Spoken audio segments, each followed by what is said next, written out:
মহেশতলা পৌরসভা 23 নম্বর ওয়ার্ডের রায়পুর মোড়ে স্বাধীনতা দিবস উপলক্ষে বর্ণাঢ্য শোভাযাত্রা বের হয়। জাতীয় পতাকা উত্তোলন করে স্বাধীনতা দিবস পালন করা হয়।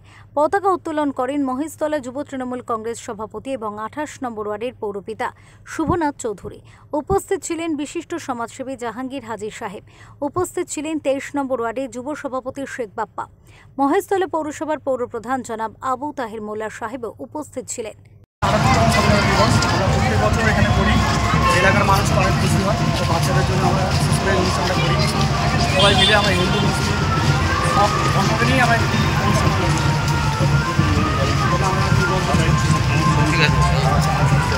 আর এরপরে আমাদের আজকে খাওয়া দাওয়া মন্ত্রী সবাই মিলে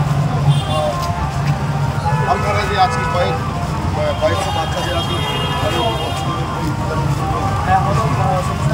বিতরণ করবো, যে বাচ্চাগুলো ড্যান্স করছিল আমার এলাকার বাচ্চা, যে অনুষ্ঠানেরা করে এদের আমরা রাষ্ট্রের একটা পুরস্কার দেবো। এরা খুশি হবে, এলাকার মানুষেরা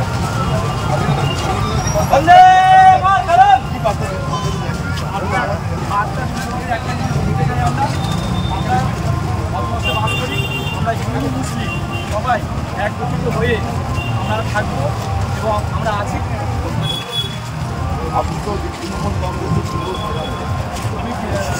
মহেশতলা থেকে সঞ্জয় মাঝির রিপোর্ট, ওঙ্কার বাংলা।